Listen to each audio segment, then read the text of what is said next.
بسم اللہ الرحمن الرحیم۔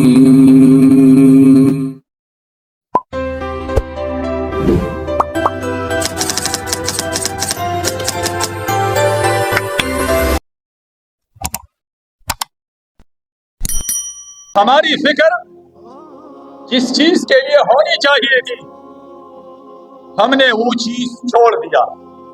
اور یہ چھوڑنے کا وجہ کیا ہے؟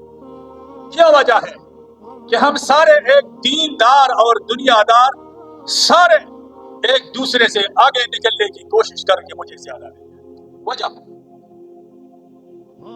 وجہ یہ ہے کہ فی زماننا اس دور میں لوگوں نے عزت کا معیار مال مقرر کیا ہے۔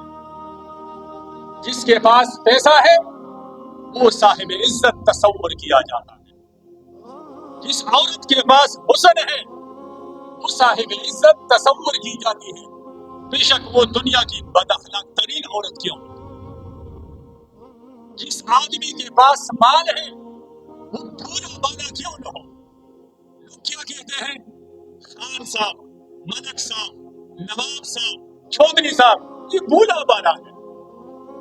اور اگر یہ بیچارہ بھولا بالا غریب ہوگا اس کو اپنے گھر میں بھی جگہ نہیں ملے گی۔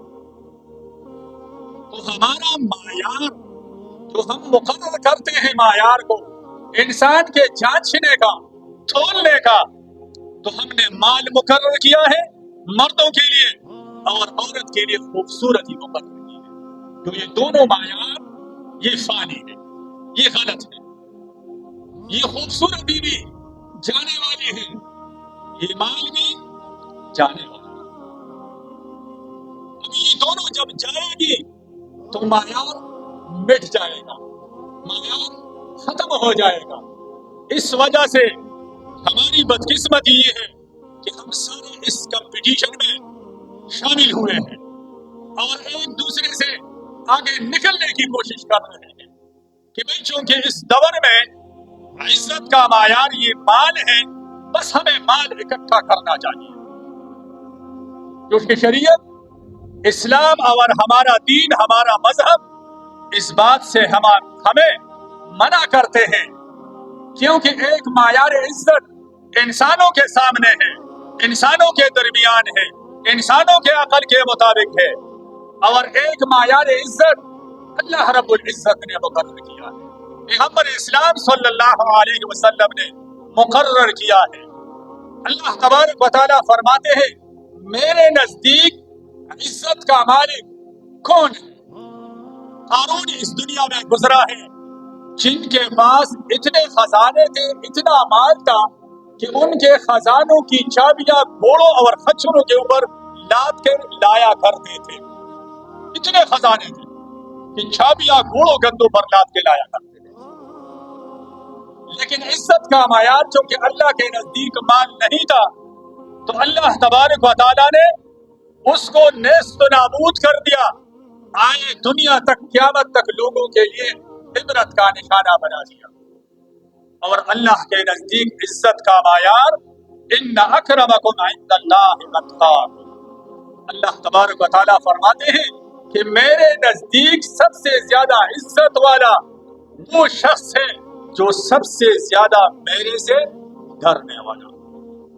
بے شک وہ آدھی روٹی کھا رہا ہے، اس کو آدھا کپ چائے کا مل رہا ہے، وہ سوکھی روٹی صبح کھا رہا ہے، دوپہر کو کھا رہا ہے، شام کو اس کو آدھی روٹی مل رہی ہے، لیکن اللہ کے نزدیک اس کی عزت یہ سب سے زیادہ ہے۔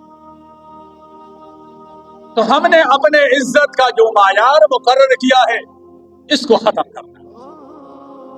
یہ اپنے ذہن میں رکھنا ہے کہ اللہ تبارک و تعالیٰ کے نزدیک عزت کا معیار یہ تقوی ہے، یہ مال نہیں ہے۔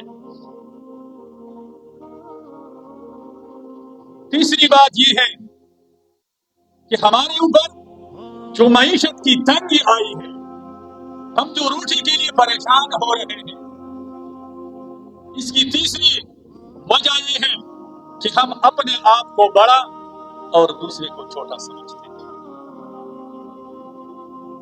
اور یہ اوپر والوں کی بات نہیں کرو جو بادشاہ ہے، وزیر ہے، وزیر اعلیٰ ہے، گورنر ہے یا اقتدار میں ہے۔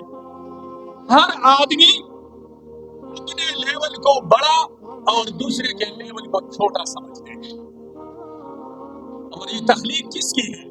یہ اللہ کی ہے۔ پہلے میں نے عرض کیا اللہ تبارک و تعالیٰ فرماتے ہیں نحن قسمنا بینہم معیشتہم، یہ تقسیم تو میں نے کر دیا ہے کہ تمہیں گرم روٹی ملے گی، اس کو سوکھی روٹی ملے گی۔ اگر میں نے چاہا تو آج دوپہر کو آپ نے گرم کھایا ہے، اس نے سوکھی کھائی ہے، شام کو میں اس پر قادر ہوں کہ یہ سوکھی آپ کے سامنے پڑی ہوگی اور یہ گرم اس کے سامنے پڑی ہوگی، پھر آپ کے بس میں کچھ بھی نہیں ہوگا۔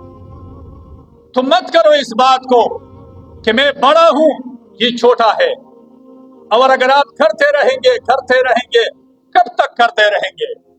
جب آپ کی موت آئے گی آپ سب برابر ہو جائیں گے، پھر بڑا چھوٹا وہاں اللہ نے کرنا ہے۔ تو ہم نے اس چھوٹے بڑے کو ختم کرنا ہے،